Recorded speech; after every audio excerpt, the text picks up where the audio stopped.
Hello and welcome to today's Union Brunch live stream. Today's stream is about representation and liberation. I'm Shervin, I'm your Deputy President Welfare, and I'll be co-hosting this stream with Michaela, if you want to introduce yourself.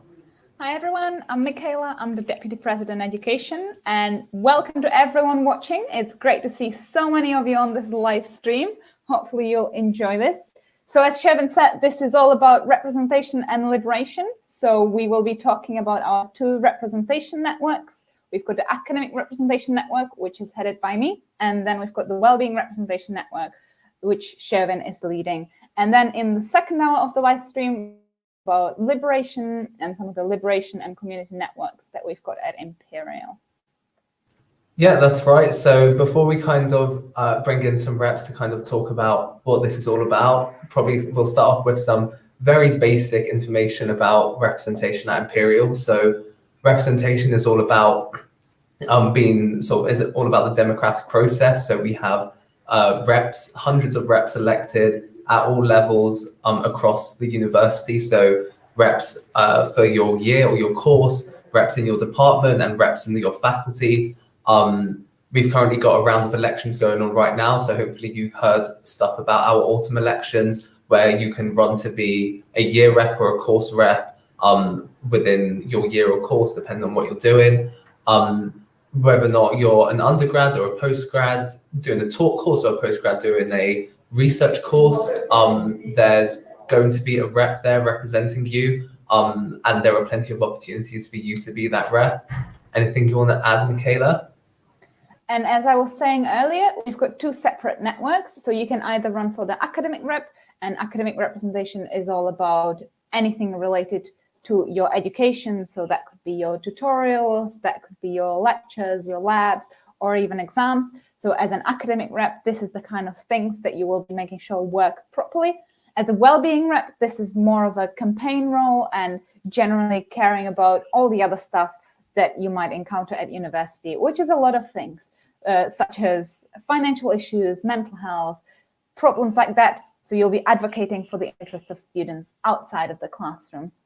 As Shervin was saying, even though very often when we talk about reps, we talk about the undergraduate reps, our postgraduate representation networks are equally as important as the undergraduate ones. It is very important that we've got reps at all levels. So even if you are a postgraduate student, even if you are a PhD student and maybe you don't feel like, you don't feel that much as a student anymore because a lot of the stuff that you do is very similar to a kind of a working day, still you are a student, there are still reps on your course. So it is still worth it to get engaged and make sure that your course is running very smoothly.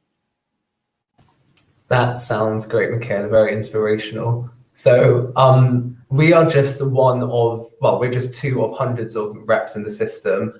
So we're going to bring some of them on board now to talk about what they do and sort of just have a little bit of a discussion about representation. So I think I'll introduce them one by one. And when I introduce you, if you could just say your name, your role, and kind of like who you represent and if you're an academic or wellbeing rep. So let's bring in Emmeline first.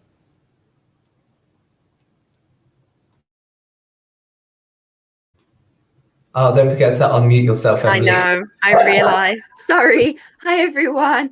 I'm Emmeline. I am the RSM Vice President Welfare.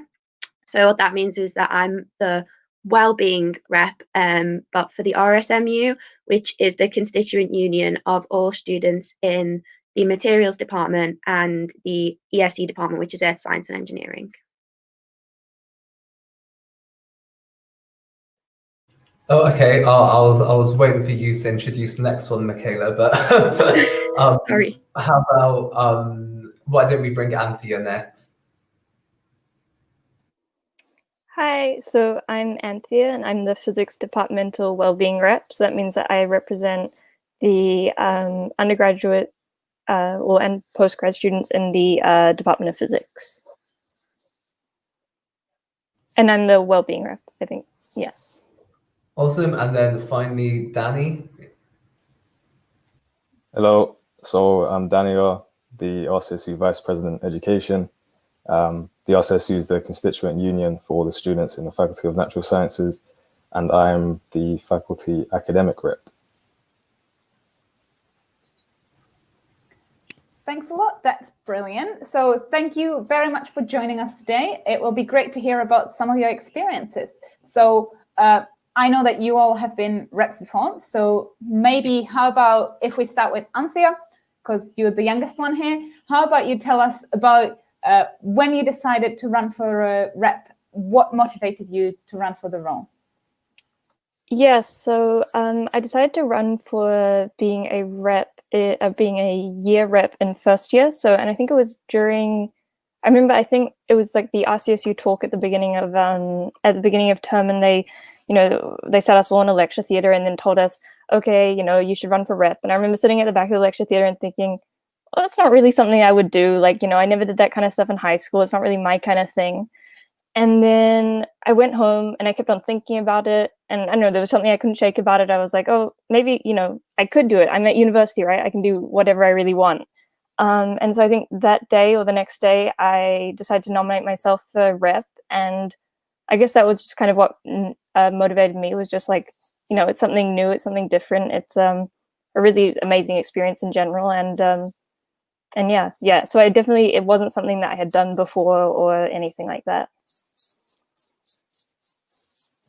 That's really great to hear. And that really highlights how or what level of experience is necessary to run for a rep role. It is zero experience. A lot of our reps have never done any kind of representation before coming to Imperial.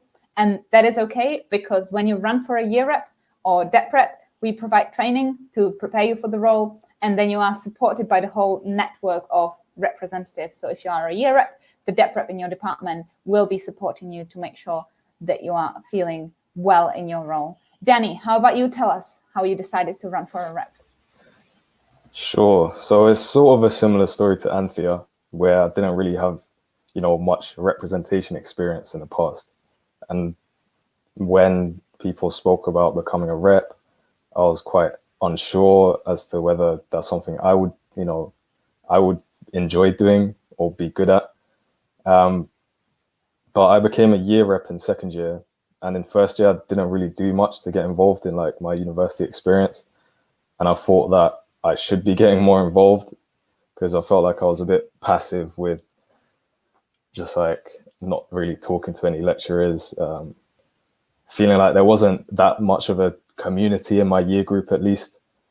So I wanted to sort of change that, and I thought becoming a year rep was, one of the best ways of doing that. I also just wanted to get like experience to build my network and develop, transferable skills and whatnot.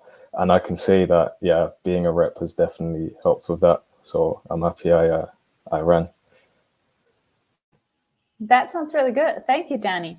Yeah, for a lot of reps, running for the position is the main motivator, is kind of trying to get a bit more involved, trying to get a bit more out of your university experience. So it is you have quite often you will have students who are not involved in any kind of societies, because maybe none of the societies are tailored to their interests, or maybe sometimes students who run for rep just want to change something. So Danny was talking about the community in his department. So often the motivator might be something that you're really not happy with in your department that you want to change. Emmeline, do you want to tell us how you decided to run for a rep? Hi. So in my sixth form, I guess, we did have a sort of a bit of like a well-being reps thing. So I was already one of those, but I didn't feel like we ever did very much, and I didn't feel like I ever had an impact on like any of the student body really. So then when I came to university and I found out about the reps and that there was the well-being reps, I was like, right, 100%, I'm going to apply for this. Because I don't know, I guess I like to make sure that people's voices are heard, especially those who maybe they don't feel comfortable like necessarily like speaking up loudly for themselves. And I feel like, especially with well-being issues, obviously it's important with the academic side as well, but with well-being issues, when you've got maybe someone who's a little bit quieter, it's really important that their voices are always heard. So I nominated myself, and then I was year rep in first year, and then I did it again in second year, and then I decided to get myself a promotion and went for DEP rep in third year. which I really enjoyed. And then I decided to move up again and went for RSM VP Welfare, just because I've really enjoyed representing the students in the past and running events, and I kind of just wanted to be able to do it for more and more students as I got more confident in the role. So yeah. I think Emily, you and I are the only people at Imperial who have been wellbeing reps for each of the last 4 years. So we have that like unique thing in common. Yeah, dedicated. Ultimately, yeah. So like, I think especially on the wellbeing side, you know, there's a lot of, as you said, it might be issues that people aren't always very comfortable talking about. You know, they might think that, oh well, I've had this issue, but probably no one else is having it, so I won't say anything, and then nothing ever gets fixed. So I think it's really important that we have the wellbeing reps like yourself who are running to make sure those voices are heard. So next kind of question that we'll kind of dig into a bit is, so that's kind of like why you guys ran for the role. And I'll ask like the classical question of, if there was only one thing that you could see change in like the next year of doing your role, what would that one thing be? So I'll start with Anthea. Okay, that's a big question. I guess for me, it would be to see, I mean, it's hard to say because I feel like a lot of the changes that happen in a rep role, they're not necessarily instantaneous. They can take many years to come into effect. So I guess one of the impacts I'd like to see in the long run of being a rep is just the kind of general sense of student community and just general kind of student satisfaction in the physics department to increase. Yeah, that would probably be my thing. Awesome. Okay. Yeah. I mean, community especially, you know, that's something that make such a massive effect on like your general experience at university and your well-being in particular. So that would be a great thing to see change indeed. Go to you next, Danielle. Sure. So was this about like representation in general, or maybe something in your department as whatever, yeah, however you want because to approach it. just generally speaking, I guess a lot of people find it, you know, it shouldn't be hard to contact a rep or be comfortable, you know, bringing your concerns to them. But especially at the start of the year, it can be when students aren't really comfortable with, you know, talking to a student representative. They might think, oh, what's the point? And if that sort of mindset wasn't there, it would be great. Because then it actually allows the reps to do their job well. Obviously, there are ways of like gaining the trust of your cohort, but that takes a bit of time, especially at the start of the year. Awesome. Okay, I like that way of approaching it, like kind of seeing the kind of change in the way that students interact with reps rather than like, you know, necessarily like a change in department. Awesome. And then over to you, Emmeline. Well, I was going to say a sense of community, but since my thunder has been stolen, I'm going to go for this is probably quite based on my department, but I guess engagement of reps in older years, and by that I mean actually getting reps in the positions, because I find as you get to the later years, that engagement of the students wanting to be the reps and run for the rep roles and represent the students kind of like peters off.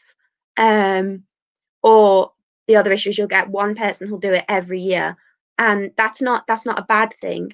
But if there's no like changing and stuff, if someone has a bad experience with that rep at one point, they'll never go to them again. So it's just trying to keep engagement and encourage people every year to like run for a rep role. You know, it doesn't matter that you've never done it before. As Michaela said before, you don't need that experience. You don't need to have been the rep in first and second year to be the rep in fourth year. You can just start afresh and be the rep, just like get involved, basically. I can't agree more. And in my experience in the physics department, some of the best reps that I have met only started being reps in their third year. So definitely, even if you are quite late in your degree and you feel like maybe starting something new, you wouldn't have the skills or it's a bit too late. It isn't. It's really not about when you start. Okay, so we have heard something about your plans for next year or something about what you would like to achieve next year, but you've all been reps for quite some time now. can you tell us something about what you have already done in your department or in your faculty, some of the things that you have achieved over the years? Emmeline, I'll start with you. Oh, so I don't know if I've ever achieved anything big. I feel like I've had a lot of like small wins, you know, just simple things like a deadline causing stress for students and managed to get it like pushed or changed, or something not being clear and me just going to whoever the lecturer or the course person and being like, look, this needs changing, or the senior tutor. Lots of like small little wins like that. I guess one thing would be that we have in the materials department, we have this like a tea and biscuits, which we've always had, which we run once a week. And last year as DEP rep, I decided with the ESC DEP rep to make it more of an RSM thing to like increase the sense of community between the two departments. And then also materials kept it over the summer term, even when we were online. And we still got really good engagement with it on Teams because we have like a virtual common room there. And we're planning to carry on with that this year and just check that, you know, check the students are engaging, but in a more like informal manner, and keep it as like an RSM thing to have that sense of community. So I guess that's just a few small things.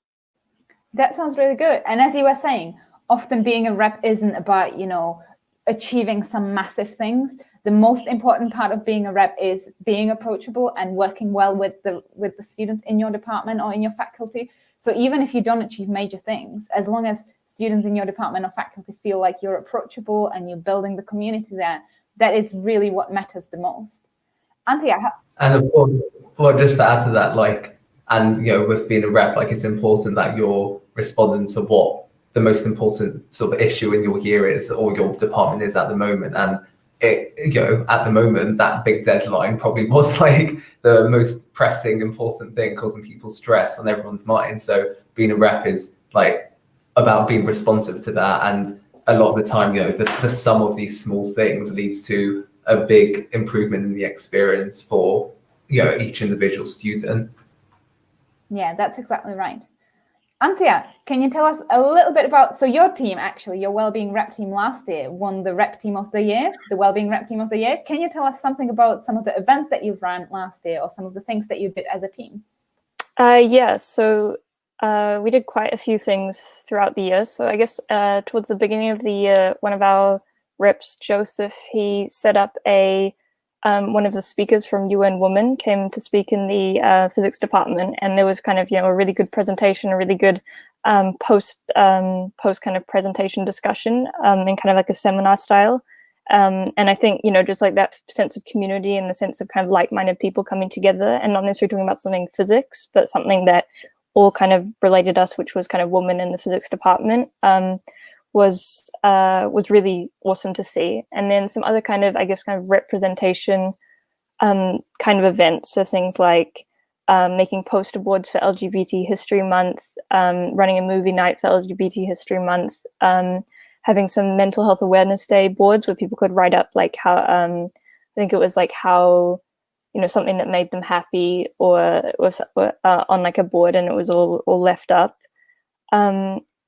And then just running things like board games nights, just as a general kind of community builders.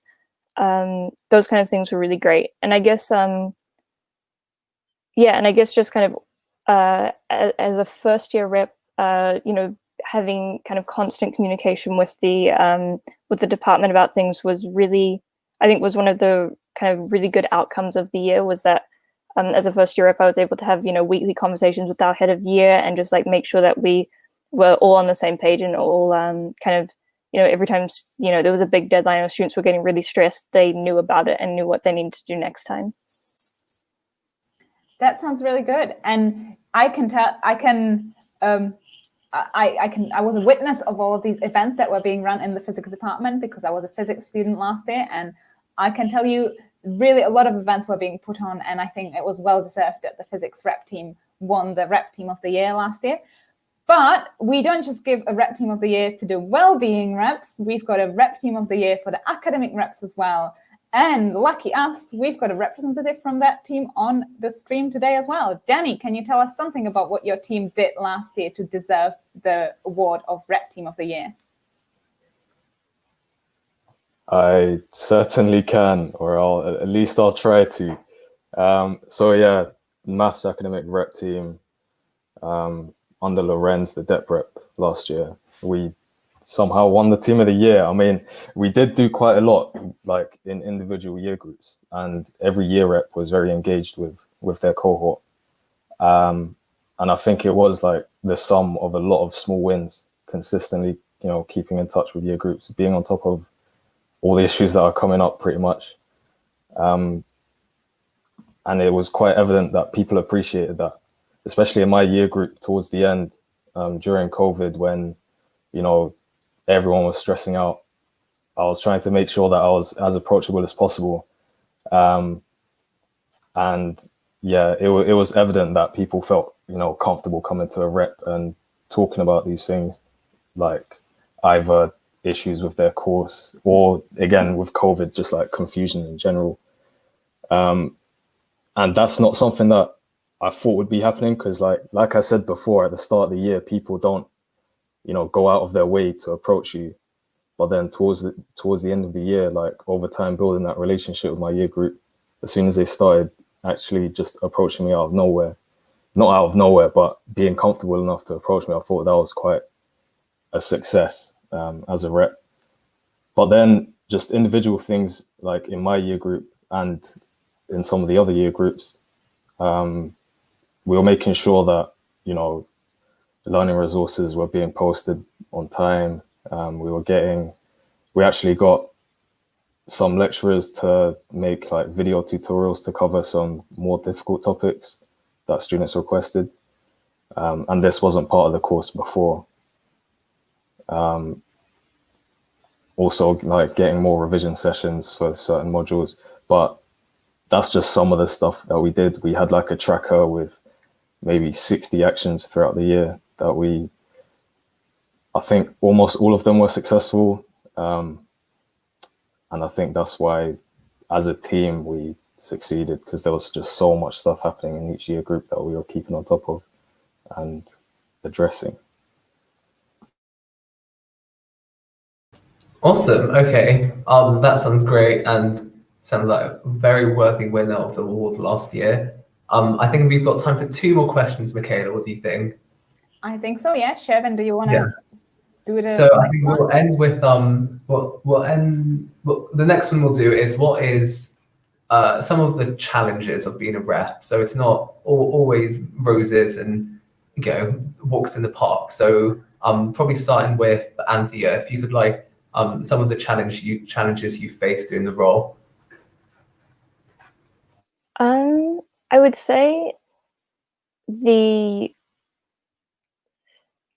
hard to say. I would say one of the challenges is making sure people are kind of engaged with the wellbeing rep network, especially because it's a fairly new network. So, for example, when you're putting on an event, making sure people actually know about it. So that and those kind of things are resolved by having a social media presence, putting up posters, just kind of doing lecture shout outs and things like that. Some of the other challenges, I guess, can come with knowing how much time of when you're in conversations with the department and knowing where to set the boundary of, okay, no, this isn't really my job anymore, I'm just a volunteer, and when it's something you really care about, it's hard to know where that line is. So I would say that's probably one of the biggest challenges, but I think it just kind of comes with experience and talking to other reps and about what they think of this kind of what's happening and things like that.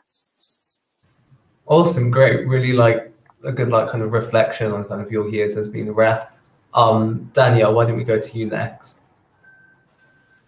Yeah, so I think similar to Anthea, I won't mention all the stuff with interaction because I feel like I've spoke about it every time I answer one of your questions.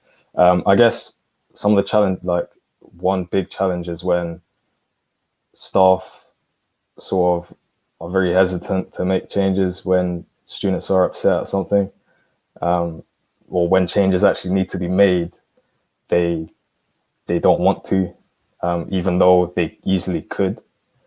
So for example, in second year maths, we had a module and a lecturer who I'm not going to name, but we had an ongoing battle for almost a whole term.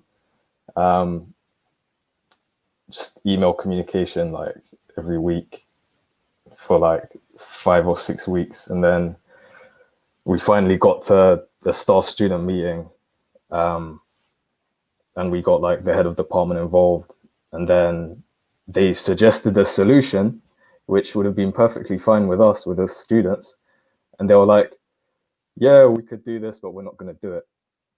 And that just leaves you very confused as a rep, because you've worked so hard to get to that point, for staff to say, oh, we have a solution for you, but we're not going to do it.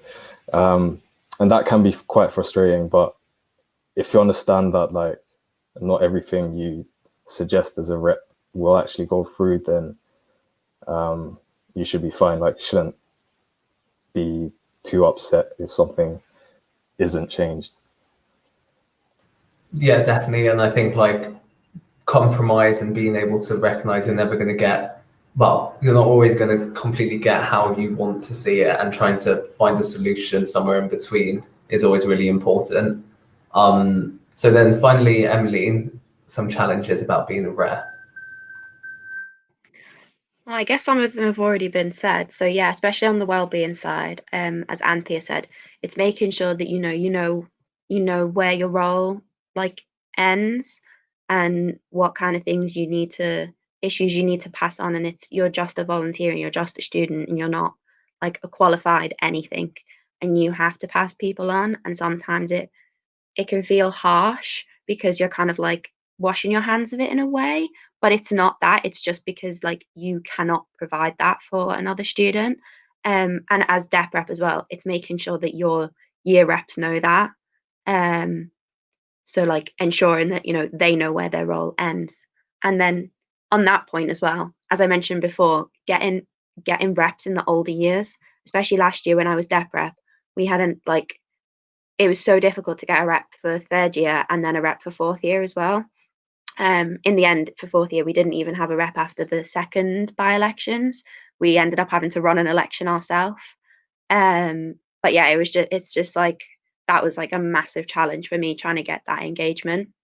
And then, yeah, also, as Danny said, like, getting lecturers to listen when there is a big issue, or sometimes even getting the reps to listen sometimes, if there's been an issue that's not affected a rep, then they can be like, oh, well, it's not that big an issue. But like the rest of the student body, or a big proportion of the student body, think it's an issue.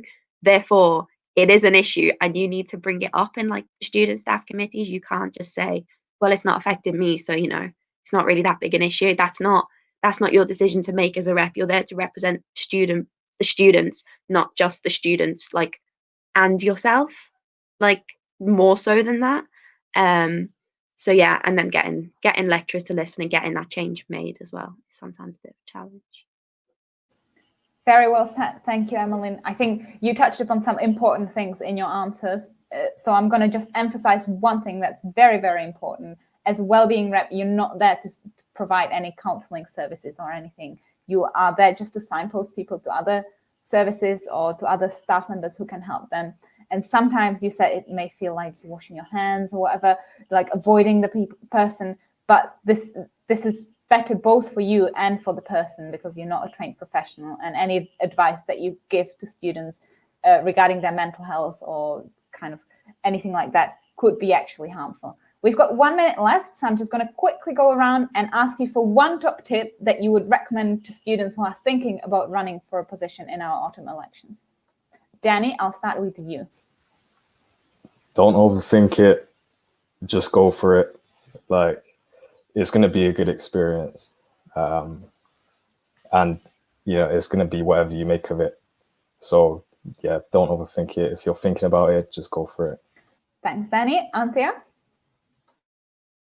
Danny actually stole mine. So I would say perhaps try and, I think really the big thing is just go for it, and then you'll see what if you're successful, then you'll see. And I wouldn't even worry about whether you're successful or not. I think that's kind of the best part of it, is that you know, if you don't make it, like it's not the biggest issue, and if you do make it, it can be a really awesome experience. So I think yeah, I guess maybe not worrying too much about the final outcome, and just almost like, I mean, just the experience of campaigning is an awesome experience and something that you wouldn't really get, you know, in any other kind of circumstance. So, yeah. Thanks, Anthea. Emmeline, any tips from you? Yeah, again, don't doubt yourself. Just do it. If you want it, go for it. And then don't forget the power of just like chatting to people. If you really want it, like everyone campaigning and people make Facebook pages and posters and everything else, but don't forget the power of just like speaking to someone and having a chat, especially if you're a new first year, and being like, hey, like we've not spoken before, have a chat with people, maybe join like a new friendship group and just like casually mention that you're running for the rep. Like honestly, that's what I did in my first year, and I genuinely think that's probably why I got the role.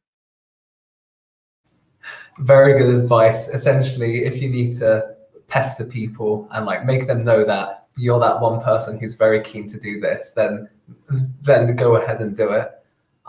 Thanks guys for like the answers to that question and all of the answers to the questions we've given. This panel went by very quickly. I thought like we'd be like, you know, kind of running out of questions, but we had so many more we could have asked. So like, thanks a lot for contributing. And now we'll have like a very short break, and we'll play just a little video to introduce more aspects of the union to you guys. So take it away.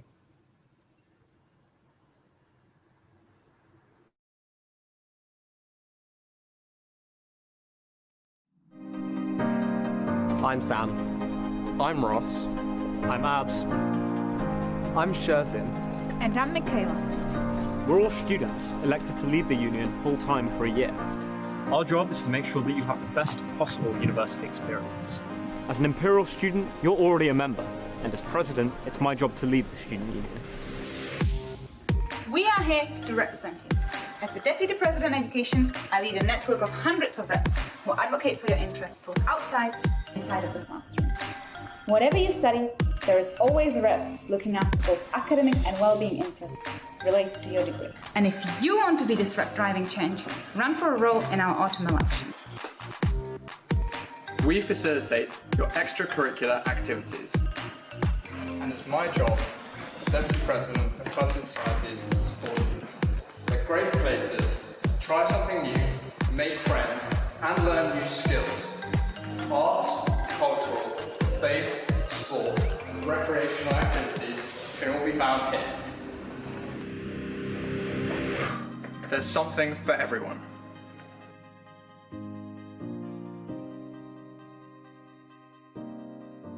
We're here to support you. If you find yourself needing help, reach out to us. Our Advice Centre offers free and confidential advice about academic and non-academic issues. And as your Deputy President for Welfare, it's my job to ensure you're supported both here at the Union and at the college. We also celebrate and support our diverse Imperial community. Join one of our 9 liberation and community networks to campaign for something you believe in and support others who identify like you. We provide services to help you make great memories. And as Deputy President of Finance and Services, I work to keep those services safe, fun, and relevant to you. Our bars provide plenty of food and drink options at student-friendly prices. We run a shop where you can buy Imperial branded merch as well as the essentials. We organise events to have fun, and we provide spaces to meet up. Now obviously, things are a little bit different to normal this year. Although we've had to make significant adjustments, we've still been supporting students throughout the past few months. This year, we intend to be open both physically and online, with your safety our top priority. It's been a challenging year so far for all of us. But we're excited for what the new academic year brings. No matter who you are or where you come from, We're here for you, and we'll see you soon.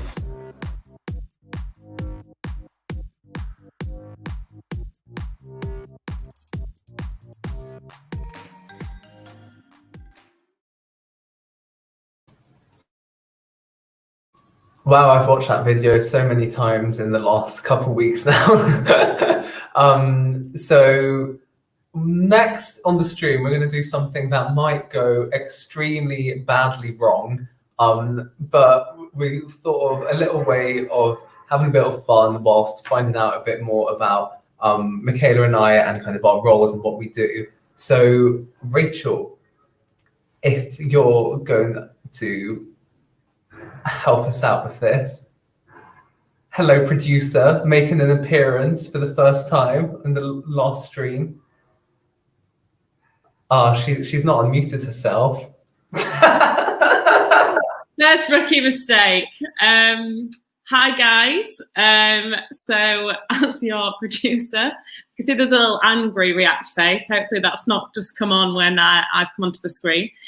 So what we're going to do is we're going to play a little game just to get to know you two a little bit better, and kind of showcase what are the best and what are maybe the not so good parts about your role, and kind of how you kind of enjoy doing that.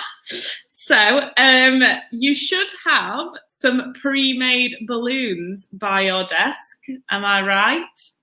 Oh, great. Yeah. Shervin found them quickly.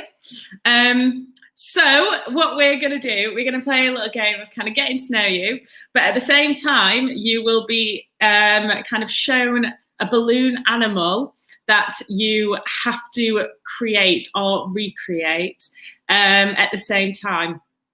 And of course, there will be a time limit on this, so you will only have a minute to answer. So you'll have 30 seconds each to answer, but a minute in total to create your masterpiece. And then the viewers, the lovely 12 people who are watching right now, you'll be able to comment whose balloon you think was the best.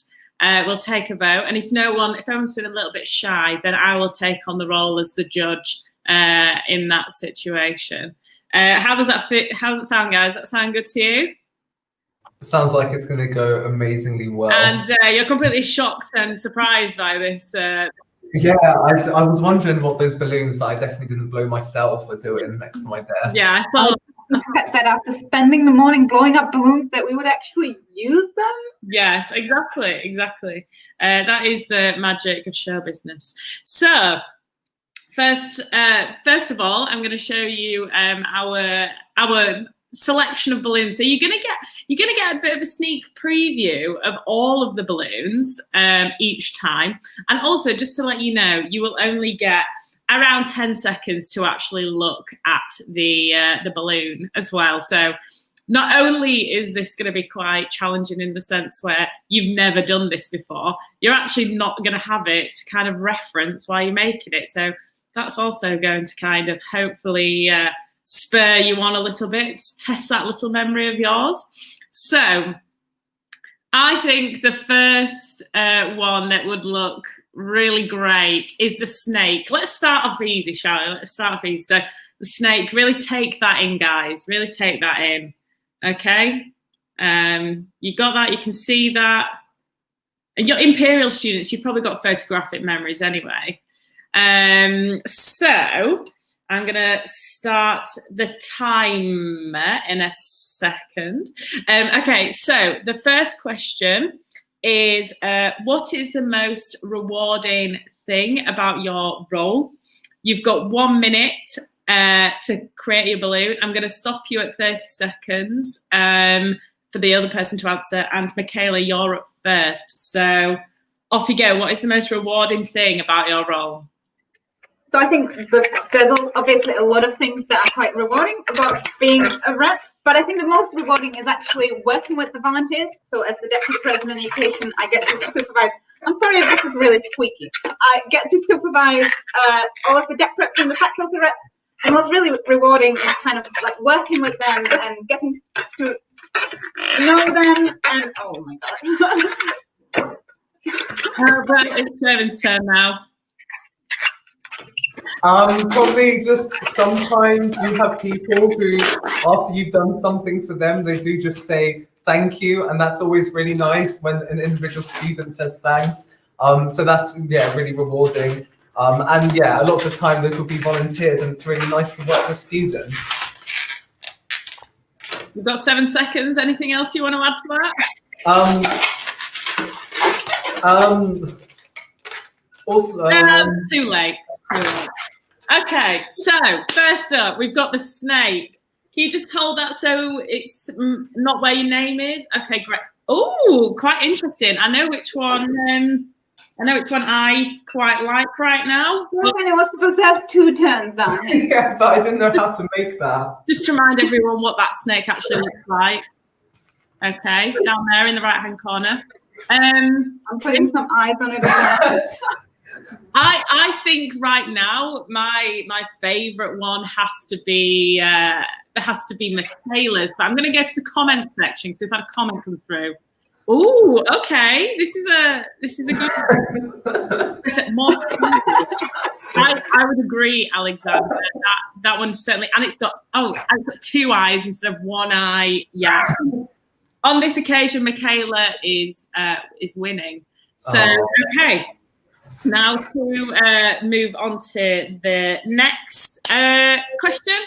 So I think, first of all, I'm going to show you again the balloons. I think next one, let's go for the little blue dog, shall we? That seems fairly easily. So yeah, just really take that in, guys. Really get into that one. Yeah. Are these balloons long enough, Rachel? We'll find out, won't we? We will find out. Okay, so the next question, Shervin, you'll be answering first. And the next question is, what is your biggest manifesto point? 1 minute, starting now.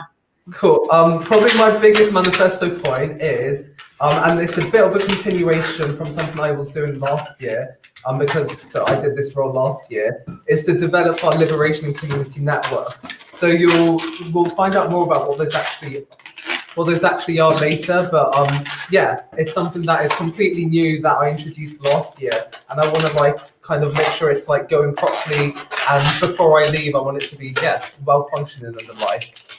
And now it's Michaela's turn. I think my biggest manifesto point is about strengthening the rep network. So I really want to work much more with the volunteers this year. So I'm sure that the DEP reps are not only more supportive, but also more involved in kind of the decisions that we make on union level, and interacting with them a bit more than has been done in the past, and making sure that we also ensure that the postgraduate reps are a bit more supportive. I'm not sure I'm doing this right. Stop right now. Okay, so you are what have you done? So you're both kind of looking at your networks, kind of getting a bit more touch points with people, and strengthening and building your kind of liberation networks there, Shervin, as well. So let's have a look at these balloon animals. I'm really impressed with you today. How are you? You are literally zooming ahead. I mean, do you want to hold that a little bit higher for the camera there, Shervin? Yeah, okay. I've seen sausage dogs in my time, but I'm not, even that's beyond the realms of what the viewers prefer my one. Okay, interesting. I like Shervin's long dog. Yeah, and Ashley has said hopefully those degrees come in handy at the moment. You would be surprised, but we don't actually have an engineering degree. We are just this good, even though we're scientists. Exactly. Yeah, you never go on about your physics degrees, do you, at all? Where did that long tail come from? I swear that wasn't there before. Yeah, I don't know. Was there any more bends? I feel like on the dog. Can we see the picture of the dog? I feel like I should have had more bends. The dog had quite a little tail on that one, but do you know what? I'm going to give it to you, Michaela. I think you're really storming ahead on this one. You said they liked mine. Yeah, but this one has eyes. It's got little eyes. Yeah. Hi. I'm Shervin the dog. Hi, I'm Shervin. Right, let's move on to the next question, and Michaela will be answering first on this one. So, first of all, let's have a look at which one we're gonna do. I'm thinking the flower one. Let's take it up a notch. I know you've been struggling a bit. How many balloons do we need for this one? It looks like there's 3 because there's 3 colours on that one. I'm gonna go with 2. But, you know, let's get free prepared. Okay, so this... Can I see that for 2 more seconds? What? Can I just see that for 2 more seconds? Can you show it again, please? Brilliant. Okay. Okay. Sure. Probably not going to win anyway, Shervin. So, okay. So the next question is, why did you become a student representative? Michaela, you're up first. Off you go. So in my first year, I was I was in a group chat. I remember I was in a group chat of a lot of like students, and one of the people who were in the group chat as well was the physics rep, who was coincidentally the current union president. And he was quite involved, and I found it quite fun. He was talking about being a rep, and I thought, you know what, that sounds quite fun. Maybe I should run for a role. And so I did, and it was quite... Stop right there. Go on, Shervin. Well, in my 3rd year, so it was actually quite late when I sort of got into the whole thing.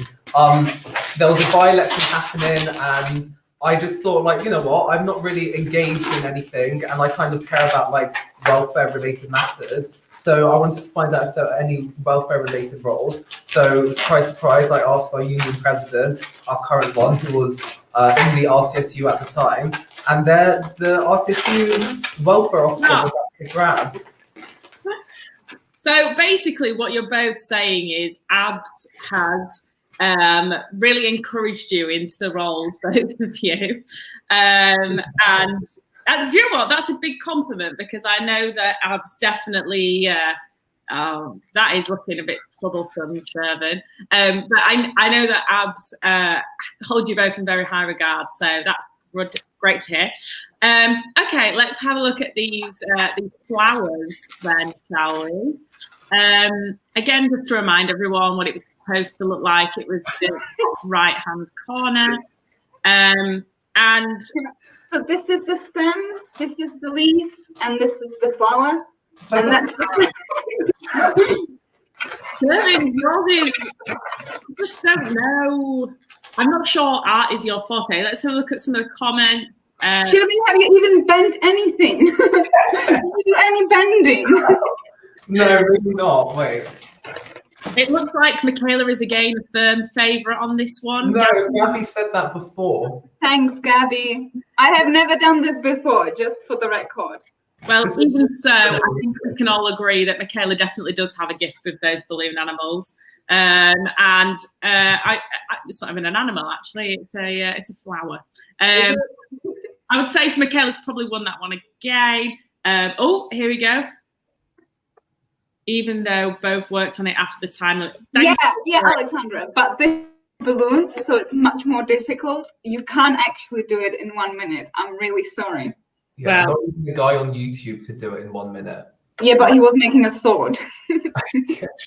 We all saw Shervin's attempt at making a sword yesterday.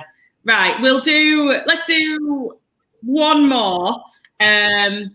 And this is going Rachel, are you saying this is the last animal? Because we blew up 11 balloons each just to make sure we've got enough. So I'll be very disappointed if we don't use all of them. This is the last one, but we are encouraging you to kind of use as many balloons as you want in the last one. We'll use one that's got several balloons. So on this one, would like you to make the monkey hanging from the stick. I think that's a monkey. Is that a koala? The koala, the animal that is hanging from the balloon in the left-hand corner there. Okay. I agree with Alexander. I think we should have 2 minutes. 2 minutes. Okay. Yeah. I'll give you 2 minutes, so you get 1 minute each to do the animal on the stick, basically. Okay. And answer the question. We got 2 minutes. Yeah. And answer the question. Yeah. So I think. What am I going to ask? Let's pick a juicy one. Okay, so you've got 2 minutes. The question is, what will be the biggest piece of advice you give to the next person who takes on your role? And you've got 2 minutes, and Shervin, we're going to start with you first. Go.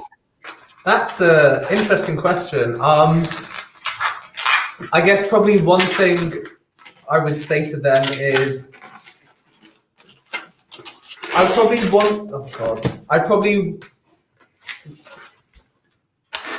I'd say make sure you don't lose touch with the students, because when you're doing these roles, sometimes it is easy to just kind of get like really like stuck into something, really hung up on something, and you like forget that like you've got like hundreds of students who might be interested in like finding out about what you're doing, or like being involved, like giving their opinion and stuff.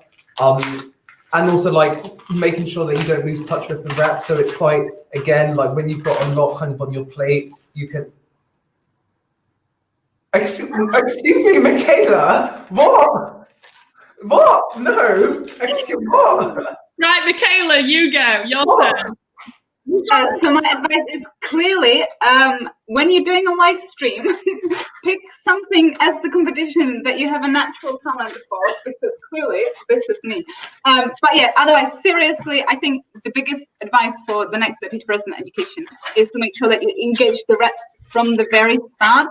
So very often, so the DEP reps are elected in March, right? And very often the mistake that the Deputy President Education does is that they don't start working with the reps until October, which is so late. So really making sure that you engage the reps from the very start, meet with them, ask about their priorities. They often will not have any, things that they want to do, but that's fine. Just making sure that you work with them and they know who you are and really know how to contact you and when to contact you. Fantastic. Out of time yet. You have 3, 2, 1, and now you are both out of time. So let's have a look at both of yours. Wow, you've even had time to stick the eyes on. That really is impressive, Michaela. I am absolutely gobsmacked. That has shook me to my core. You definitely made this before, didn't you? No, I haven't. It's just really bended and twisted. You are one of those angry people disliking the YouTube video because you can't bend a balloon. No, actually, I think you hacked it. I think you're a hacker. I think both of you have done a really great job, but I think there definitely is a clear winner here. But Gabby does have some suspicions. She's saying, I'm suspicious that Michaela prepared these earlier. She's too good. Can I just say, Shervin was in the office yesterday making plenty of balloon swords while I was at home, not even being aware of this challenge. I came in this morning and I had to blow up 11 balloons before I was even given a chance to make a balloon sword. So no, I was not cheating. It is true. Well done, both of you. I actually really enjoyed that. I enjoyed getting to know the two of you a little bit better as well. So thank you, and thank you for participating in that silly game. Shervin, it is quite embarrassing you've done that to the whole 12 people watching there, so you might want to hang your head in shame. I'm going to leave the stream now, but thanks for having me on. I believe we've got a few CSP videos coming up now as well, which are from academic societies. So I shall play one of them and graciously exit the screen at the same time. Bye. Who shall I... Right, see you guys. Bye. We asked a couple people, what is Muslim medics? Here's what they came up with. A blessing. The best revision slide. has got me through every single exam of med school so far. The best tutorials. First and second years will have weekly tutorials on the content they covered the week before. It's so much more than just a society. It's a society that's here for you throughout your time in med school. The reason why I found settling at Imperial a lot easier than I thought it was going to be. Muslim medics have allowed me to meet people both older and younger than me who have been a source of help and advice. The Fresher Buddy Scheme, in collaboration with ISOC, will match you up with an older year who will ease you into and guide you through your time at Imperial. meant a lot to me when I was in university. I met some of my closest friends who I know I'll be friends with for the rest of my life. was one of the reasons that I managed to finish medical school, and I'm sure you could ask any single person of any faith, of any background, and they'll say that has played a part in them finishing their university course. runs amazing educational courses, mock exams with actual live patients. They're an incredible society, so please do get involved. You won't regret it.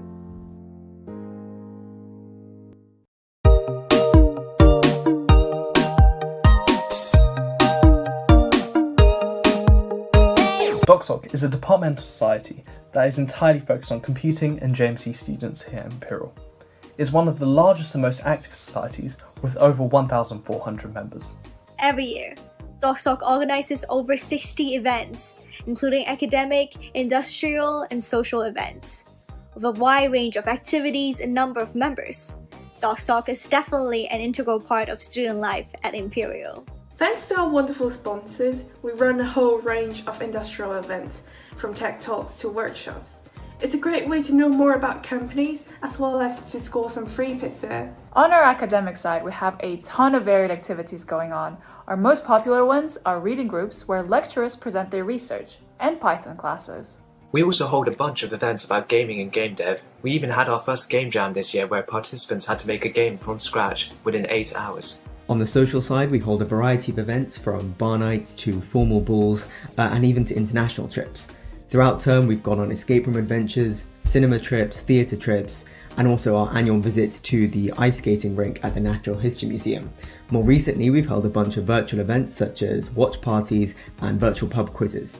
DocSoc is most well known for our annual hackathon, IC Hack, which is one of the largest student-run hackathons in the UK. In addition to our flagship hackathon IC Hack, we also organise a health tech related hackathon with other Imperial societies called Health Hack. So my favourite thing about DocSoc is all the industrial events. DocSoc events. Number of events. A variety of events that DocSoc hold. Get to meet so many people from different walks of life, across different years and with different interests, just from going to events. I think my favourite thing about DocSoc is the amount of free stuff that you get. Almost half my wardrobe is now DocSoc t-shirts and I haven't paid anything for them. My favorite thing about DocSoc is its social formal events. DocSoc social events provide an amazing platform to introduce you to your peers and help you make friends from the very start. I would say the most interesting fact about DocSoc is simply that it's student run. I mean, we're all students, we're all trying to get through exams and courseworks and just lectures in general. And our members actually want to take time out of their busy day to come and relax with us, which is such a rewarding experience. A fun fact about DocSoc is that at IC Hack 20, we spent over £4,000 buying Nando's dinner for every single hacker. I think an interesting fact about DocSoc is that this year's IC Hack tickets all sold out in less than 2 seconds. I met a lot of friends at DocSoc. I found a lot of good friends in DocSoc. DocSoc is a huge platform for me to make friends in computing. It brought me and my flatmates together. It is also the main window for me to discover career in tech. Being involved with DocSoc has definitely helped me a lot in terms of receiving useful career advice, but most importantly meeting so many great people and building lasting friendships while at uni.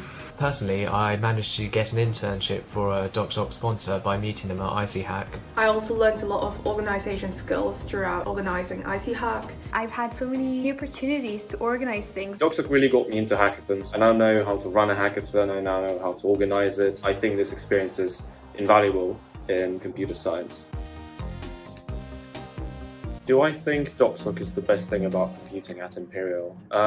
Yeah, maybe. Yeah. We not only work closely together with you guys and our industrial sponsors, but also the rep network and the Department of Computing to make sure that your needs are well understood and addressed efficiently. Your uni life is the best part of it. You can't really split it up and say which part is the best, but then DocSoc would be a crucial part for your JMC or EIE or your computing life. Most of the events you go to might be a DocSoc one. It provides you with such a big community of computing students who are together having fun, learning new things, learning about career prospects, and just sharing knowledge with each other. DocSoc is an essential part of studying computing, both professionally through our industry sponsors as well as socially through all the events that we organise that provides a much needed break from all the coursework.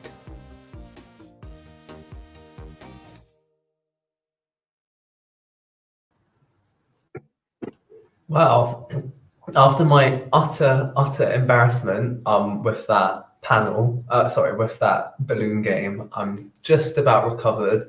And we'll head on to the liberation side of this video. Instead of me talking off the top of my head about liberation at Imperial, I'll hand over to me of about 3 or 4 weeks ago to do so instead. Hi, I'm Shervin, and I'm your Deputy President for Welfare. A large part of my role is around equality and diversity. At the Union, we have 9 liberation and community networks who represent students from minority backgrounds and campaign to challenge injustice. They help build communities and provide safe spaces for students. Each network has an elected student officer who chairs it. They lead their activities and they represent the students from that group. Our liberation networks are the Black and Minority Ethnic BME Students Network, the Students with Disabilities Network, the Gender Equality Network, and the LGBTQ+ network. And on the community side, the networks are the Working Class Students Network, Mental Health Network, Ethics and Environment Network, International Students Network, and Interfaith Network. You can find out more about these at imperialcollegeunion.org/liberation, and feel free to reach out to any of the 9 officers with any questions you have. As a student, you can join any of these networks for free if you identify or ally with the network. By joining, you'll be able to find out more about what they do and find out about how you can become part of it.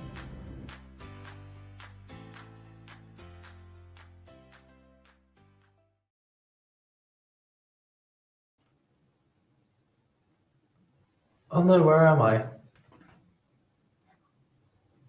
There I am. There we are. So, okay. So we're going to be handing over to a panel now for the liberation officers, and it'll be a bit like the rep one we did before. I'll introduce each of you one by one, and again, if you could kind of say your name, your role, and kind of who it is you represent and what area you kind of advocate and campaign for in your role. So we'll start off with Lauren. Yeah, so hi, I'm Lauren and I'm the mental health officer this year. So advocating for student mental health and also well-being. So it's not just for people with mental health conditions, it's for everybody. Awesome. Okay, Stephanie, we'll go on to you next. Hi, I'm Stephanie and I'm the Ethics and Environment Officer for this year. So basically gonna help campaign for a more sustainable, greener, and more ethical Imperial for all our students. Awesome. Okay, and I don't know if we've got Isabel on yet, but when she joins, we'll add her in. And yeah, so we'll start off with the first question. So basic, predictable question: why did you guys run for your roles? Yeah.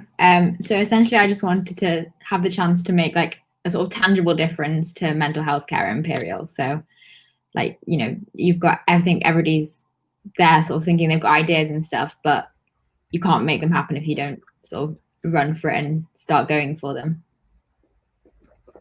Awesome. Okay, Stephanie, before we go on to your question, Isabel, thanks for joining. If you could just like say your role and sort of the people that you represent and the area you advocate for in your role.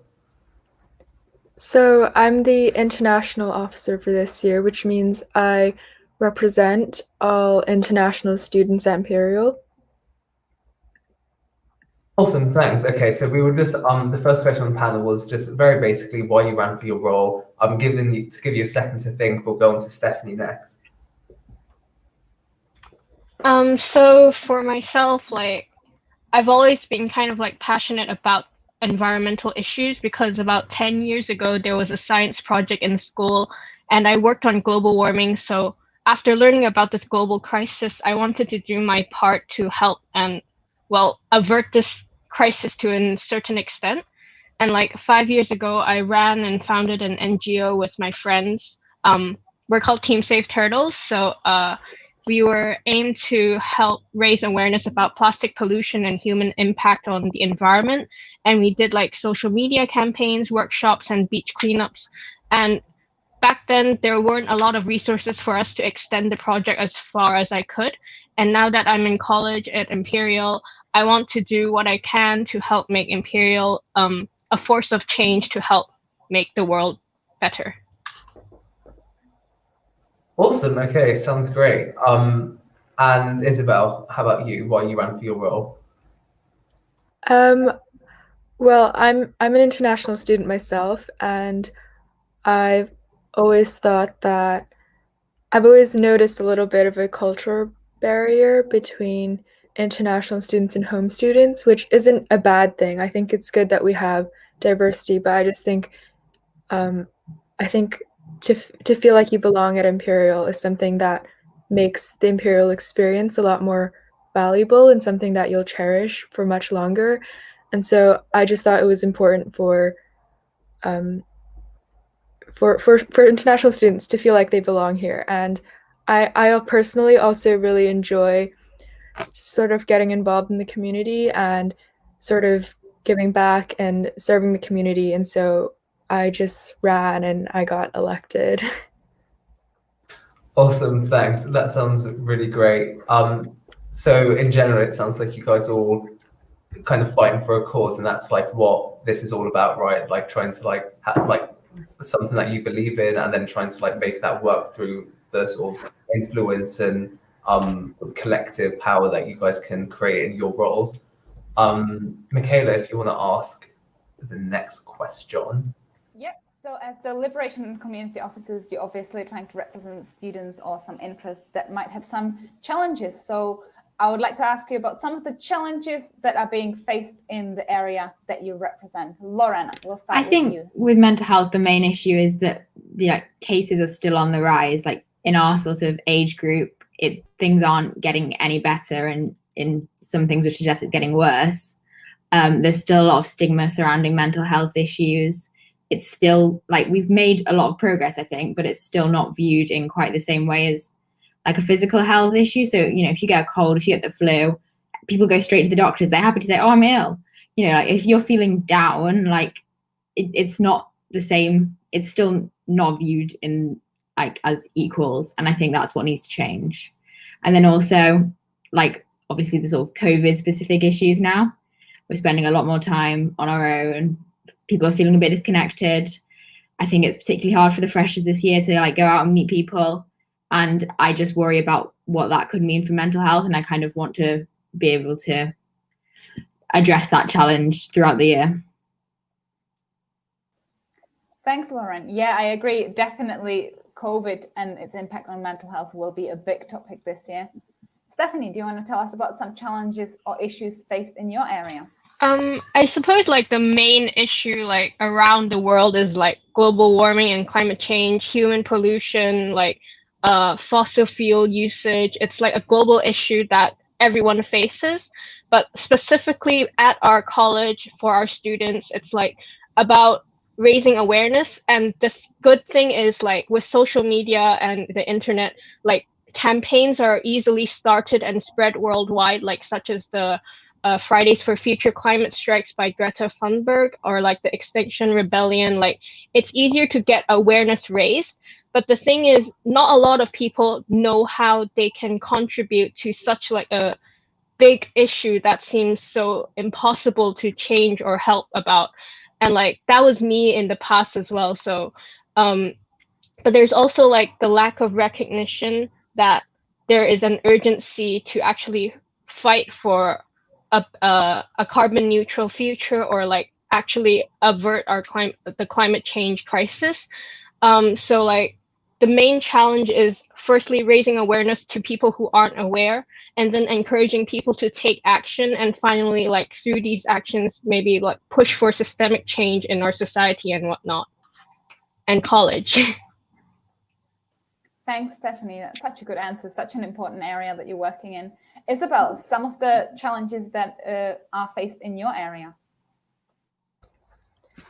So I think the key ones that I see are just like when you come from a completely different country and your first language isn't English, I can imagine it would be, well, because my first language actually happens to be English, but I can imagine it's very difficult to fit in, and it sort of changes the way you act. You don't have a full range of expression because you don't speak the language that everyone else is in. So I think having a sort of having the support in that area to sort of figure out how to live in this new country.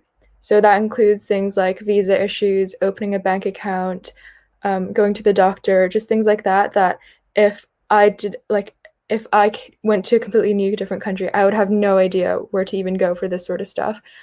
And so that's one thing. The other thing is obviously with COVID, we're all doing remote learning, and the academic experience that we're currently given is just not what students are paying for. And so I think I've heard a lot of students who are very unhappy about that, and it's a completely justified reason. They're paying a very high fee, and yet they're not able to experience the full range of opportunities that they thought they were able to. And that obviously applies to home students as well. But I'm speaking on behalf of international students. Thanks, Isabel. Yes, I know as someone who came into this country to study, I very much relate to some of the challenges that you mentioned. So registering with a doctor or opening a bank account is something that might seem so simple, but it can be a challenge for someone who doesn't know the system very well. Shevin, do you want to ask the next question? Yeah, of course. So so you guys kind of talked a bit about like the challenges in your area. So why is it kind of important to have an officer like yourselves sort of advocating within that area? And then a bit of like a weird like extension, what would it need to look like, or what would it take for your role to no longer become necessary? So I'll start with Stephanie. So obviously, if suddenly global warming and disappeared and all fossil fuels stopped being burnt, then, well, the crisis is averted, guys. But unfortunately, that's not our reality. But global warming is something everyone can help and contribute to. And as a college, Imperial has its status in the world as a world-renowned university, and it will have its impact on society if it leads the change. So my role as the ethics and environment officer is to like make sure that our college does what it should do to make the world a better place. So like making ethical investments and committing to like a carbon neutral future. So what it will take for my role to no longer be required would be like if a system is created that can sustainably account our college for their actions and their investments, then my role will no longer be necessary because there will be active participation from students, staff, and the public to make sure our college is doing well. But that's a really well thought out answer. So like definitely thinking about how the systems and the structures can kind of make it sort of less important to have one person in your role trying to advocate for these things. Lauren, if you're feeling ready to give your answer, I'll go to you next. Yeah, go for it. So I think, like I was saying before, like mental health is something which is still stigmatized and is still a problem. So I think until people can feel like they can talk openly about it and it's not something they have to hide it or feel ashamed about, I think it is going to be necessary to have somebody standing up, advocating and saying, look, this is all right, this is normal. Fluctuations are just as common as fluctuations in a physical illness, in your daily mood. You might feel down acutely, you might have a condition which needs a bit more help, but ultimately, like, it's normal and it shouldn't be hidden. Awesome. So yeah, really like focusing there on like stigmas and how stigmas breaking down make it a lot less important to have someone like yourself advocating and being that voice to sort of break down those stigmas. So then finally we'll go to Isabel. Same question. Oh, you're on mute, Isabel, sorry. So the question is what it would take for my role to not be needed, is that right? So yeah, so why it's important like to have a role like yours to sort of tackle the challenges you said, and then also like in an ideal world, what would it look like to have your role no longer needed? Okay. I think the second question is quite interesting. I don't really know if there is an ideal world where any of our roles are not really needed, because I mean, part of our role is to represent, and I think in any world that I imagine, in any ideal world that I imagine, I sort of see these roles as being, it doesn't mean that there's a challenge exactly that we need to be solving. It just means representing and being able to share ideas and being able to bring a unique perspective so that everyone from all backgrounds can be considered when the union or the college makes an important decision. So I just don't really see a place where my role wouldn't, an ideal world where I would not want any of our roles to exist. Oh, just stopped my camera instead of unmuting myself. Whoops. So yeah, I think that's a great answer, and I think you've really touched on how representation is always important, and having like someone advocating for, even if there isn't like a long parchment of problems like to sort of tackle, like having someone there to raise the voice of people like when they need to, I think is really important. So yes, I'm glad someone challenged the premise of the question, because that's always nice to see. So I think for the last question, and like we'll give it like plenty of time to answer it, just because it's a sort of important one given that we've got elections going on now.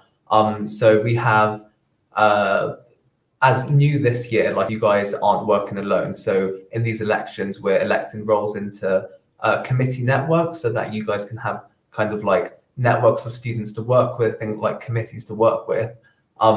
This is a brand new thing that we're doing this year. And as the banner is kind of saying at the bottom, you can like find out and run about these roles and run for them at imperialcollegeunion.org/, elections. There we go. I probably should have guessed that's what it was going to be. So I think starting with Isabel, if you could like say what you're hoping to get out of like there being a network to work with this year, and why you would encourage someone to like run to be part of this network and part of this kind of advocacy.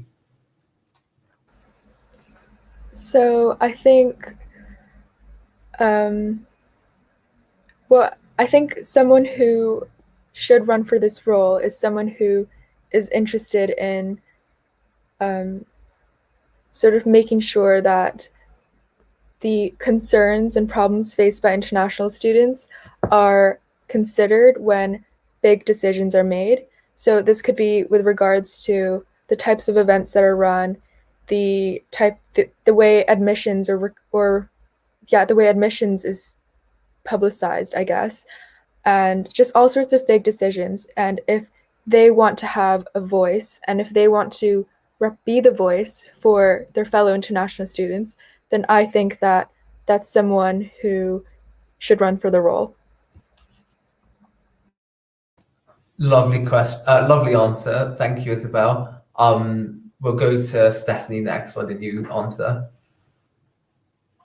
So like the networks are new this year, and it's a good way for everyone to like take part in fighting for a cause that you believe in. Like there are the other liberation networks and communities that you can join to find a place where you can belong and also be in a group of people that are dedicated to help a cause that you believe in. So specific to the ethics and environment, it's basically about our future. We're like 20-ish-year-old people. We have hopefully a long life ahead if the world doesn't end suddenly. And this future is very dependent on our climate, and the global warming crisis is very threatening it. And if we can all participate in helping to make change bit by bit, every little contribution helps, and they add up to an amountable change that can actually push for a better world. Hi, Michaela. Lovely answer there. Thank you, Steph. Producer, are you okay? Lovely answer there. Thank you very much. And I think you've really like capitalized on that, sort of doing it bit by bit, and like every one person kind of being able to make a difference themselves. So I really like that you said that. And then finally, taking the last answer, Lauren, over to you. Yeah, I think it's just adding on what Isabel and Stephanie said. It's like to create a community, to get some more ideas in, like, you know, many voices are much better than one. And basically, if anybody wants to have their say on mental health at Imperial and influence direction of our campaigns, get involved. You can have as little or as much like influence as you like. Just, I would say, do it, because why not? I love the kind of like, do it, why not? If you really like have nothing to lose, and if it is something that you're passionate about, or even if you're just interested in and want to sort of see what difference you could potentially make, then it's really valuable to get involved. And we have, you know, as we've said a few times, like these are new, so there isn't like a necessarily set way that it's going to go. So you guys have the really privileged position of being able to like sort of shape how it's going to go this year. And any new people who kind of get involved as well are also in that position. So I think that's kind of about as much time we have for the panels. Thank you so much, guys, for coming. And Isabel had to like dip out, but thanks, Isabel, as well.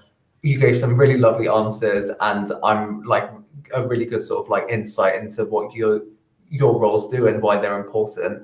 So thanks so much, guys.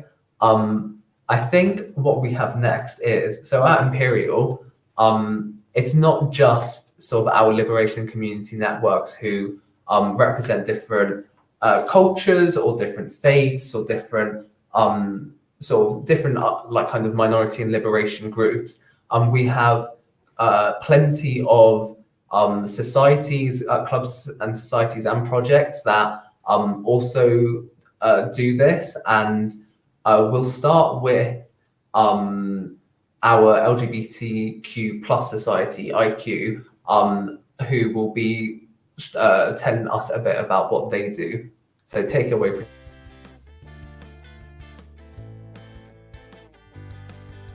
Hi all, we are IQ, Imperial Society for those who identify as LGBT+. We run events throughout the year to build Imperial's LGBT+ community and provide safe spaces for LGBT students at Imperial to express themselves and find other like-minded people. Of course, this year isn't going to be the same as usual, but we aim to run as many events as normal as possible, of course taking our members' safety to be our utmost priority. It's so important for LGBT+ students at Imperial to have access to a safe and inclusive environment where we can feel proud of our identities and feel like we can be ourselves. We have an exciting new Freshers Fortnight planned for you this year. Highlights include our usual Freshers Mingle, but in a new format, as well as an expansion of the IQ Family Scheme. Throughout the year, we hope to run a mixture of online and in-person events where possible. Visit our socials to find out what we have planned so far, and feel free to reach out to us if you have any questions. Hope to see you soon. Hiya, I'm Yvonne. My name is Karam. Hi, I'm Esther. Hi, my name is Edna. My name is Martin. I'm Anna, and we are the CU. Hi, my name is Deidre. Hi, my name is Kate. This is Samuel. I'm Luke. My name is Carol. My name is Alana. I'm Rebecca. I'm Jacob. Hi, my name is Alvin. I'm We're Reuben. in the CU. Hi, I'm Natalia. And we are the We are the CU. We are the CU. Member of the Christian Union. And we're CU. We are the CU. And we are the CU. We are the CU. We are the CU. And we are the CU.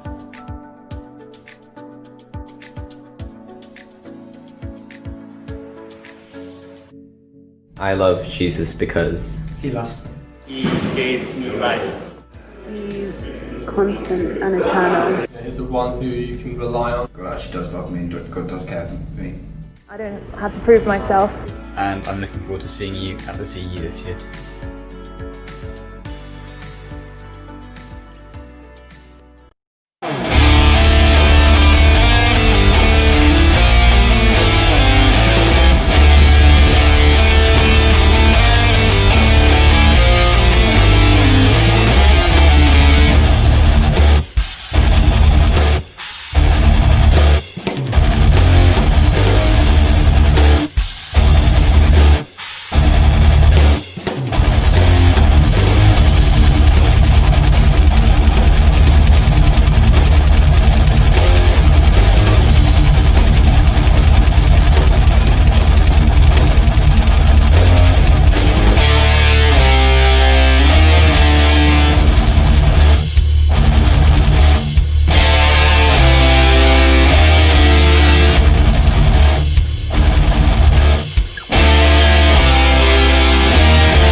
Here we see a lone northerner lost somewhere in the south.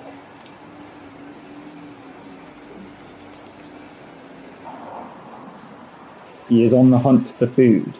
He has survived without a Greg sausage roll for several days.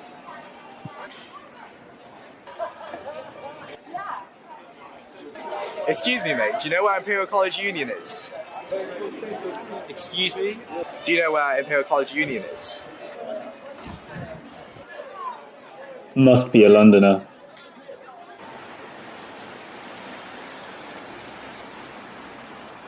At last, food.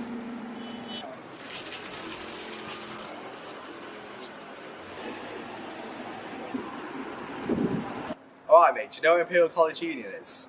Yeah, mate, it's just down the road past the museums. Cheers, pal. I recognise that accent. You from Manioc, kids? Yeah, mate, just moved down to start Imperial. Oh, sick. I'm actually on the way to the Northern Stock Tea Tasting event. Do you want to come? Oh, yes, lad. That'll be a right laugh, let's head.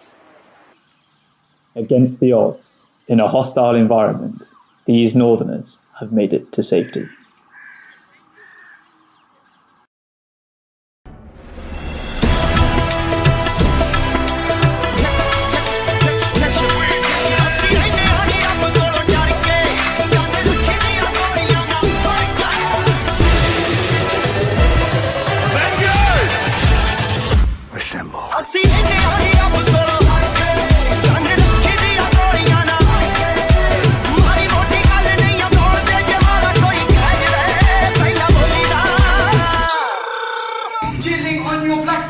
Outdated just like your trim. Your lifestyle, that's real.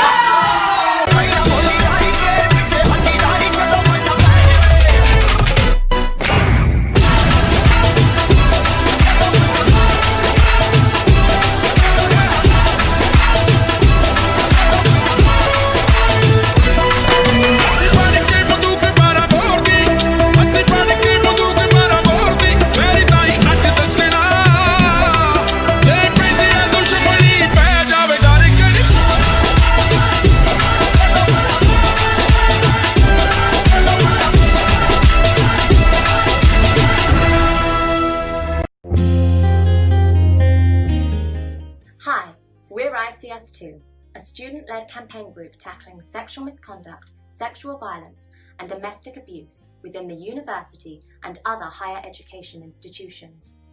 We are also working to raise awareness of these issues across campus and support survivors. If you're someone who wants to make a difference but don't know where to start, this could be your group. If you feel passionate about these issues, we're your people. If you would simply like to learn more and raise awareness, then join us. Last year, we started working with the union on a new policy and boosted our social media presence. We also joined up with other like-minded UK university campaign groups to form Not on My Campus UK. This year, we're looking to do even more, including running a series of workshops, as well as a safe space campaign tackling isolation and domestic abuse. Be a part of a family that's trying to make the university experience as best as it can be for all. We look forward to meeting you.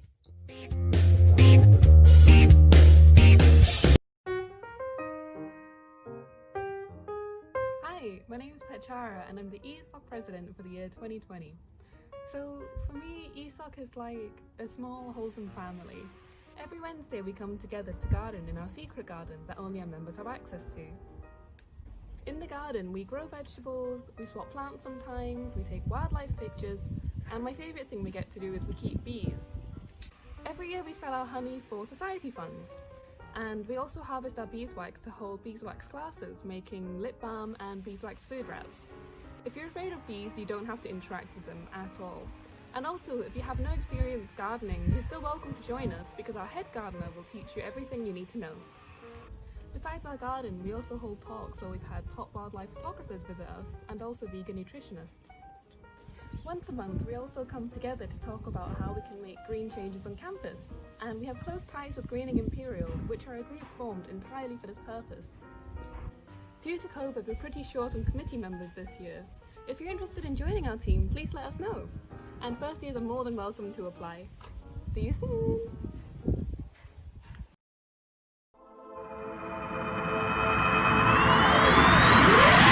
Oh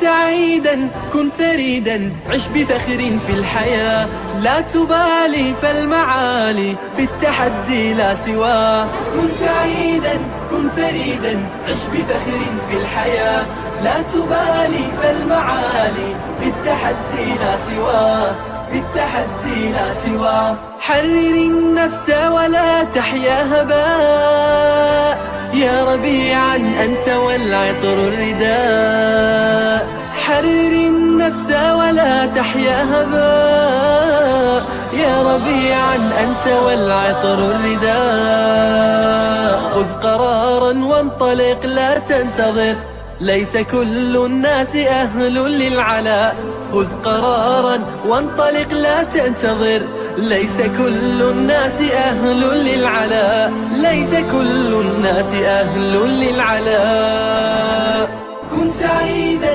كن فريدا عش بفخر في الحياة لا تبالي فالمعالي بالتحدي لا سواه.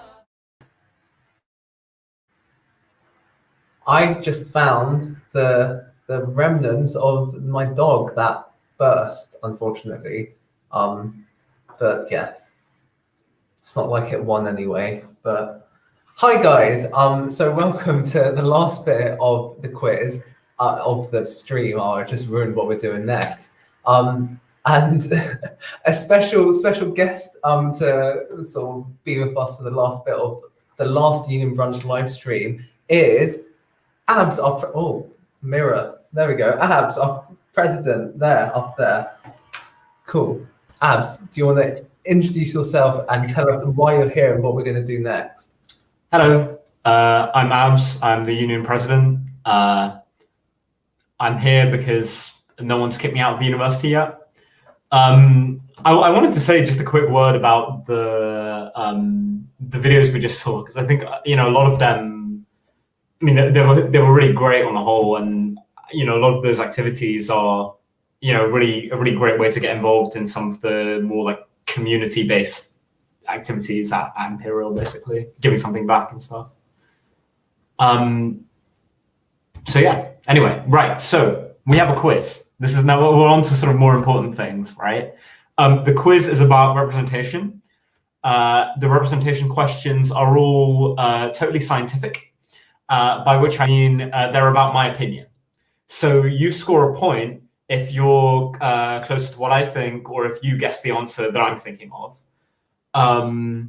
To make things fair, I'll write things down on this, which is essentially scratch paper at this point. So let's begin. So I obviously came up to this role as a representative myself. So I've worked with sabbatical officers for a long time. I wanted to ask you guys, for an easy one, who you think my favorite DPE has been to work with, excluding Michaela, obviously. We'll go to Michaela first. Okay, I'm gonna go with Nick Burstow. That's interesting. That's interesting. Shervin, what do you think? Do we need to give reasons? You can give reasons. Because like if I wanted to say the same answer as Michaela, how would I how would you lose. Oh wow, okay. Jesus. But okay, fine. If I can't say Nick, then I'll say I think you can say the same answer if you'd like to say the same answer. I don't want to constrain you. Just going off your reaction to Nick, I'll say Ashley. Interesting. Well, Ashley's definitely on the list, but it is Nick. Nick was definitely my favorite. It was a good year. It was a good year. Keeping things positive, obviously, the three of us, it's no secret, came from the same department. A department which, from Lloyd James in 2015 through to Aparna last year, who's now the RCSU president, obviously, has generated some of the best reps that the university's ever seen, quite frankly. You would be astounded as to how good those reps were. I mean, no one knew reps could possibly be this good. outside of physics, Get on with it, Abs. outside of physics, which department do I think has given us the best reps over the last 4 or 5 years?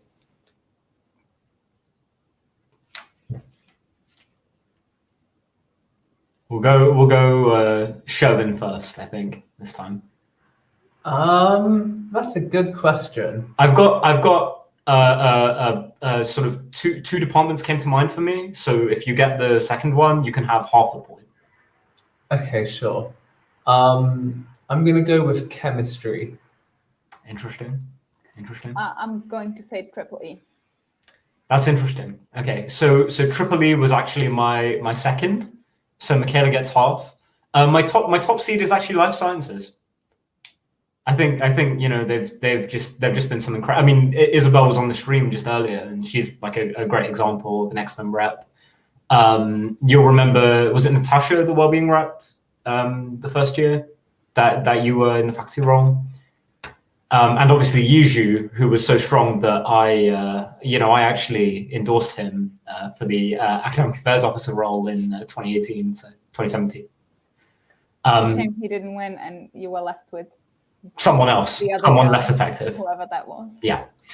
Right. Okay. We're gonna now move. Right. We're gonna go from positive to negative. What is the worst representation decision that Imperial College Union made in the time that I was a student rep? I'm going to go first. I think the worst representation decision. Wait. Before Michaela goes, is this like as in something that students voted for, or is it just something that came from the union in the representation sphere? Something that the union did in the representation sphere. Okay, I would go with, and I think Shervin's going to have the same answer. I think Rachel is saying in the chat, leaving the NUS. I don't think that's the worst representation decision. But probably the best decision. Brilliant. I would go introducing the Wellbeing Representation Network without consulting any of the reps. Interesting. Shervin, what do you think? I mean, that's what I was going to say as well. Just that's interesting. Springing it upon all the volunteers and stuff. I mean, that's interesting because maybe that's what I should have said. But my actual answer to that question was the moment when all of the DEP reps voted. But this is what I was going to say, but you said, what? I was going to say that, but then you said no, just something that the union did in the representation sphere. Yeah, I would argue that is something students didn't vote for that, right? I feel like we know you better than you know yourself. Yeah. So I would give us a point each. I would as well. Well, since giving you a point each is the same as giving neither of you a point. No, but then it means it's I'm not because zero. Shervin is currently on 0. So isn't that all the more reason for me to deny you a point? But look at how good my monkey was. Look, Michaela, maybe when you're president next year, you can hand out the points, but or maybe Shervin when you. Oh no, wait. Anyway, I want to move on. I want to go back to the positives, right? What do we think the best representation decision is that the union's made in our time at the university? This I don't have a concrete answer for, so I'm going to go for whoever makes the best argument, basically, is going to win the point on this. Well, maybe I'm a bit biased, but I'd probably say standing up against increases in halls rent and 3 times in a row not like voting in any of the sort of proposals that the college gave us. I think that's a very good answer, Shervin. But so not to say the same thing, I think one of the best things that both you and I, Abichi, were involved in was when the college decided to introduce mandatory horizons back in the day when it was called mandatory horizons. And through the power of Education and Representation Board, we managed to convince them not only to just, not limit it to horizons, but introduce more streams, but also to ensure that it's not going to be for credit, to make sure that students are free to participate as much as they want. So that was one of the big things that the union and the representation network did as a whole. And I agree that halls rent was a big thing, but I think this wins in a different category because there were more reps involved. I mean, that's difficult, right? Because That's tough. I don't think I can give the point to something that was basically just me. Is that why you're not going to give the point to the Horizons thing? So I'm going to give you both 0 again. No, I think you both get a point for that. I think they're both incredibly strong in different areas. So Chauvin is not gonna leave on 0. Okay. Moving on slightly outside representation now. This is kind of diverging, but I was wondering again. So I'm gonna write this one down as well. But what you guys, just on the theme of like poorly thought out decisions that that the union has made, something outside the representation sphere. What do you think? What do you think's been the biggest blunder? I think Michaela should go first. And it can't be the election of a particular officer, by the way. Oh, oof. The biggest blunder. I'm not sure how to say it and not like keep it personal. So a blunder that would not be personal. I mean, unfortunately, Michaela, you did decide to run for the role. So, there's no one doing that now. But okay. I'm not too sure. Chauvin, do you want to go first? Have you got an answer? He said that you need to go first. Okay. The biggest blunder. So I think the biggest kind of one thing that really impacted the students, and can you tell that I'm very, very knowledgeable about some of the blunders in the union. So I'm definitely not picking one of the biggest things that was a thing in the past year. So I still managed to remember it. Was to not invest enough in the health and safety in the kitchens, which meant that, or generally in the management of the kitchens in the bars, which meant that the bars and the kitchens had to shut for months and months, which was one of the big things that happened in the union that didn't have anything to do with representation last year. That's interesting. It's not what I've got on the card, but it's interesting.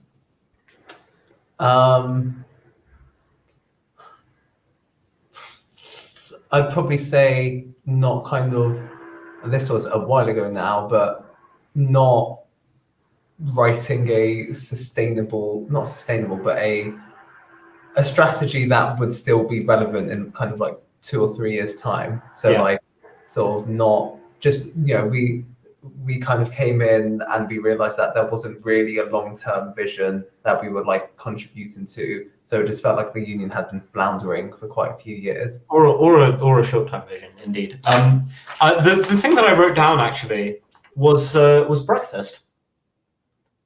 I think that is a blunder, to be fair. That was a blunder. I mean, I think Michaela's example is a great example of what happens when people stop paying attention to the bricks and mortar, and that's really important.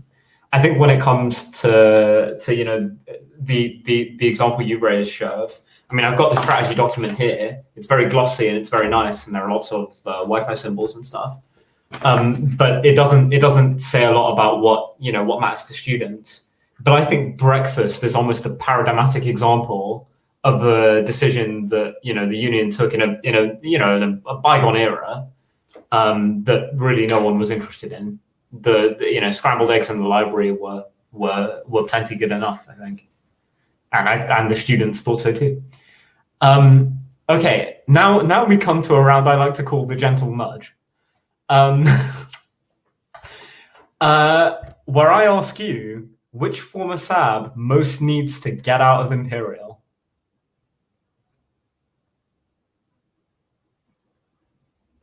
You can't do that. These how desperate am I for points? Let me try and think. I've got the answer. Piers Corbyn. Ooh. Ooh. That's actually the right answer, to be honest. I think anything that I would have said about the problem with the recently elected officers who stick around is that eventually you're just part of the furniture. You know what I mean? Like there are members of staff on the other side of the road who have been here for 30 years and will be here forever. But I think there comes a time where, despite your wonderful contributions, in the union, at some point, if you're just protesting mask wearing and climate change, then you probably need to move on. There are other things you could be doing with your time. But Abs, Michaela and I are planning on sticking at Imperial for like the next 60 years or so. I like being a part of the furniture. Yeah. The furniture is nice. So People yes, like so my answer furniture. to this question. So my answer to your question is therefore going to be Shervin. Yeah, no, that's a good point. If you're not part of the furniture yet, you've got to get out before you become part of the furniture. An equally valid answer would have been me. We're like ex-Sabs, we're current Sabs. Yeah, but we're kind of ex-Sabs too, Yeah, exactly. You were a Sab last year. You need to get out, Shervin. Yeah, but there is a whole life outside of Imperial. You just need to go and get it. Nah. Do we get points? Shervin gets a point. That was a stellar answer. Oh man. The thing is, Anch, unfortunately, because of the scaling algorithm, you're still going to get a third. So, sorry. But it is the way it is. And to be honest, I'm not going to explain what my scaling algorithm is. Bad Abijay. Bad. No, good Abijay. Well, I'm following the example. Okay. We're gonna move back to something a bit more positive. What is my favorite departmental space in the university? I think your favorite departmental space will be the Life Sciences Common Room, because this is the space that you put your heart in. You see that's pandering. That's pandering. This space would not exist without the three of us in this room.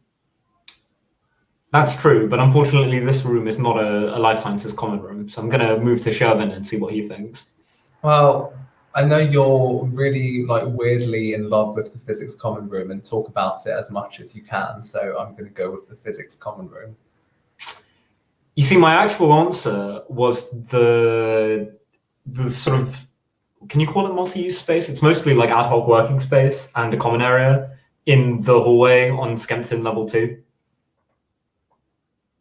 It's great space. It's just excellent to work in. The only thing I know about that space is just walking through it multiple times during both election seasons. That's kind of my main memories. I mean, it's a great space to be. Equally, now this is another one that I need you guys to make the case for. What department? We'll frame it like this. What space needs the most work, would you guys say? And I'm saying departmental space because I want to exclude the faculty building.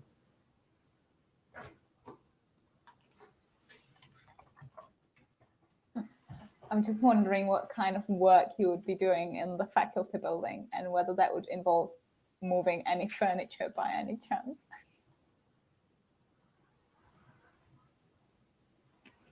I'm going to say, just because I think it's the most miserable space ever, and the one time that I worked there, I felt a lot more miserable coming out of it compared to going in, is what we call literally the dungeon in the physics building. Funny you would say that, Shervin, because the dungeon in the physics building doesn't exist anymore. This just shows how out of touch with the students you are. You really just need to leave because you haven't even been to those spaces that you think are the worst at Imperial. It's not my fault that the campus was closed for 2/3 of the time since that space no longer existed. The work has been done. I guess actually thinking about it, the quality of a lot of these spaces has just improved markedly over the last few years. I mean, it's one of the best things the college has done, basically. Is put some money into this space. Okay, we're gonna wrap up now. Finally, I'm gonna ask you guys on a scale from -5 to 5, how optimistic am I about the year for the union and the year for representation? For representation and the union, I would say you're a solid 3.